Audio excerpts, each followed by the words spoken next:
जय श्री महागणेशाय नमः। राधे राधे दोस्तों, कैसे हैं आप सब। हमारे चैनल में आपका स्वागत है। दोस्तों, आज पापांकुशा एकादशी है। एकादशी तिथि का विशेष ही महत्व होता है, लेकिन पापांकुशा एकादशी सभी एकादशियों में सर्वश्रेष्ठ इसलिए मानी जाती है क्योंकि इस एकादशी पर 7 जन्म के पापों का नाश होता है। इसके नाम से ही प्रतीत होता है कि यह पापों का नाश करने वाली एकादशी है। पापांकुशा एकादशी पर भगवान विष्णु के पद्मनाभ रूप की पूजा की जाती है।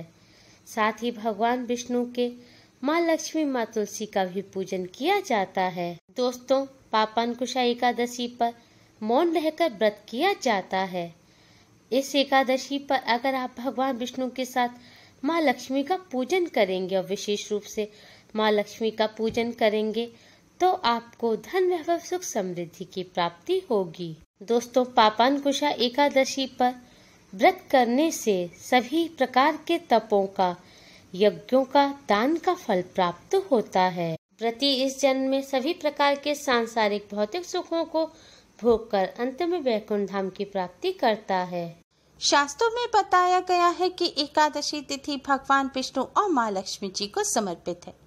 एकादशी तिथि पर भगवान विष्णु के साथ धन की देवी माँ लक्ष्मी का पूजन करने से भगवान विष्णु के साथ साथ धन की देवी माँ लक्ष्मी जी की भी असीम कृपा प्राप्त होती है और धन संबंधी सभी समस्याएं दूर हो जाती हैं।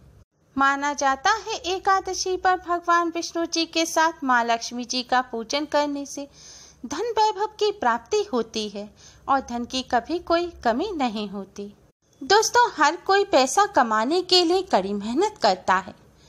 मन चाहे स्रोत भी मिल जाए, लेकिन पैसे को अपने पास बनाए रखना बहुत मुश्किल है। कई लोगों की यही समस्या होती है कि धन की आवक तो है, लेकिन पैसा है कि टिकता ही नहीं। इस समस्या को दूर करने के लिए करें ये आसान सा उपाय। दोस्तों, शास्त्रों में बताया गया है कि धन की देवी माँ लक्ष्मी जिन पर प्रसन्न होती हैं, जिनके घर में वास करती हैं, उन्हें कभी भी धन संपत्ति की कोई कमी नहीं होती। उनके घर में सदैव सुख समृद्धि बनी रहती है। दोस्तों, आज की इस वीडियो में हम आपको शास्त्रों में बताया गया भगवान विष्णु माँ लक्ष्मी जी को प्रसन्न करने का एक बहुत ही आसान और असरकारक उपाय बताने जा रहे हैं।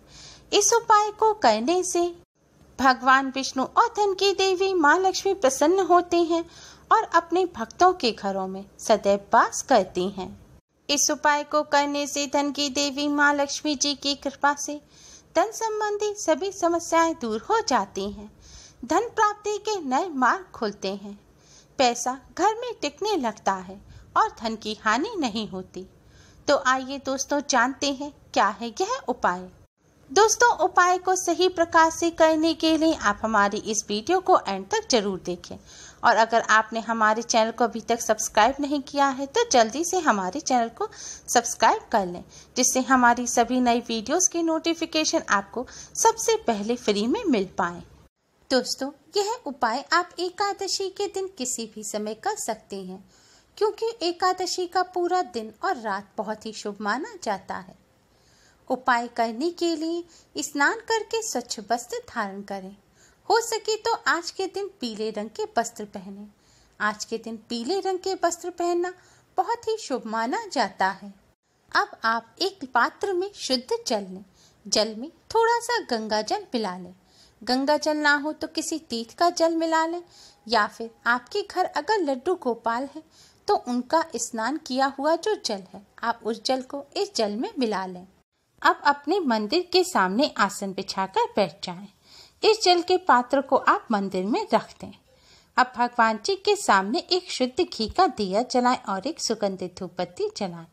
ध्यान रखें, दिए को सीधे जमीन पर ना रखें। दिए के नीचे कोई प्लेट, कटोरी रख दें या फिर कोई कपड़ा बिछा दें। अब सबसे पहले भगवान श्री गणेश जी को प्रणाम करें, फिर भगवान विष्णु माँ लक्ष्मी जी को प्रणाम करें। इसके बाद 2 अलग अलग पात्रों में आप फल और मिष्ठान रखें भगवान जी को भोग लगाने के लिए। फल मिष्ठान ना हो तो आप शक्कर या मिश्री भी रख सकते हैं, लेकिन ध्यान रखें आपको 2 अलग अलग प्लेट ही लेनी है। एक प्लेट अब भगवान श्री गणेश जी के आगे रखें और भगवान श्री गणेश जी को भोग लगाएं। और दूसरी प्लेट जो भगवान विष्णु माता लक्ष्मी जी के लिए है, उस प्लेट में आप तुलसी दल अवश्य ही रखें। शास्त्रों के अनुसार तुलसी दल के बिना भगवान विष्णु जी भोग को स्वीकार नहीं करते। लेकिन ध्यान रखें, एकादशी तिथि के दिन तुलसी दल या किसी भी पेड़ के पत्ते नहीं तोड़े जाते।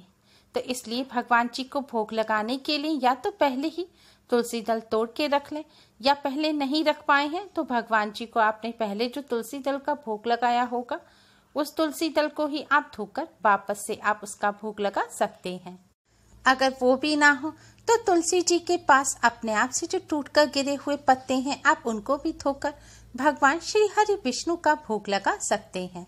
भोग लगाने के पश्चात आप थोड़ी सी हल्दी लें, हल्दी में शुद्ध जल मिलाएं। अब इस हल्दी से सबसे पहले आप भगवान श्री गणेश जी के तिलक करें, फिर भगवान विष्णु और माँ लक्ष्मी जी के तिलक करें। तिलक करने के पश्चात आप इस हल्दी में से थोड़ी सी हल्दी लेकर जल के पात्र में डाल दें। अब आप भगवान विष्णु जी के महामंत्र ओम नमो भगवते वासुदेवाय का 108 बार जाप करें। इसके बाद माँ लक्ष्मी जी के मंत्र ओम श्रीम श्रीये नमः मंत्र का 108 बार जाप करें। इसके पश्चात आप भगवान श्री गणेश, भगवान विष्णु, माँ लक्ष्मी जी को प्रणाम करें और उनकी आरती करें। आज के दिन विष्णु सहस्त्र नाम का पाठ करना भी बहुत ही शुभ माना जाता है। एकादशी के दिन एकादशी का व्रत आप रखें या ना रखें, सभी को एकादशी व्रत की कथा को अवश्य ही सुनना चाहिए। ऐसा करने से भगवान विष्णु जी की असीम कृपा प्राप्त होती है। इस तरह पूजन करने के पश्चात अब आप भगवान विष्णु, माँ लक्ष्मी जी को प्रणाम करें और उनसे अपने सभी कष्ट और दुखों को कहें, अपनी सभी परेशानियों को दूर करने की प्रार्थना करें और धन संबंधी समस्याओं को दूर करने की प्रार्थना करें। प्रार्थना करने के पश्चात आपने भगवान जी को जिस हल्दी से तिलक किया था, उस हल्दी से आप अपने भी मस्तक पर तिलक करें और मंदिर में जो जल का पात्र रखा है उसे उठाएं। अब इस जल से आप अपने घर के मुख्य द्वार पर छिड़काव करें। मुख्य द्वार पर छिड़काव करने के बाद आप भगवान श्री गणेश, भगवान विष्णु, माँ लक्ष्मी जी को प्रणाम करें और माँ लक्ष्मी जी को अपने घर आने के लिए आमंत्रित करें। इसके पश्चात आप अपने पूरे घर में इस जल का छिड़काव करें। यह जल बहुत ही पवित्र और शक्तिशाली है। इस जल का पूरे घर में छिड़काव करने से घर शुद्ध होता है और नकारात्मक ऊर्जा दूर हो जाती है। छिड़काव करने के पश्चात आप अपने ऊपर भी इस जल का छिड़काव करें और अपने परिवार सहित इस जल को प्रसाद के रूप में ग्रहण करें। लेकिन ध्यान रखें, कचरा रखने के स्थान पर या टॉयलेट पर या किसी भी गंदे स्थान पर आप इस जल का छिड़काव ना करें और जिन महिलाओं को पीरियड है उनके ऊपर भी इस जल का छिड़काव ना करें। दोस्तों, शास्त्रों में बताया गया ये बहुत ही असरकारक उपाय है। इस उपाय को करने से घर की शुद्धि होती है, घर में से नकारात्मक ऊर्जा दूर हो जाती है। नकारात्मक ऊर्जा दूर होने से घर में सुख शांति बनी रहती है और लड़ाई झगड़े नहीं होते। इसके साथ ही भगवान विष्णु जी के साथ साथ माँ लक्ष्मी का घर में वास होता है। जल का छिड़काव करने के पश्चात जो भी जल बचे आप उसे किसी पौधे की जड़ में डाल दें। अगर यह उपाय आप रात्रि के समय कर रहे हैं तो बचे हुए जल को रात में पौधे की जड़ में ना डालें। इस जल को रख दें और दूसरे दिन सुबह उठकर आप किसी पौधे की जड़ में डाल दें। ध्यान रखें, ऐसे ही पौधे की जड़ में डालें जो साफ स्थान पर लगा हो। जल का छिड़काव करने के पश्चात आपने भगवान जी को जो भोग लगाया है उसे प्रसाद के रूप में अवश्य ही ग्रहण करें। ऐसा करने से भगवान जी की कृपा प्राप्त होती है। दोस्तों, इस उपाय को करने के साथ साथ आप एकादशी के दिन कुछ बातों का विशेष ध्यान रखें।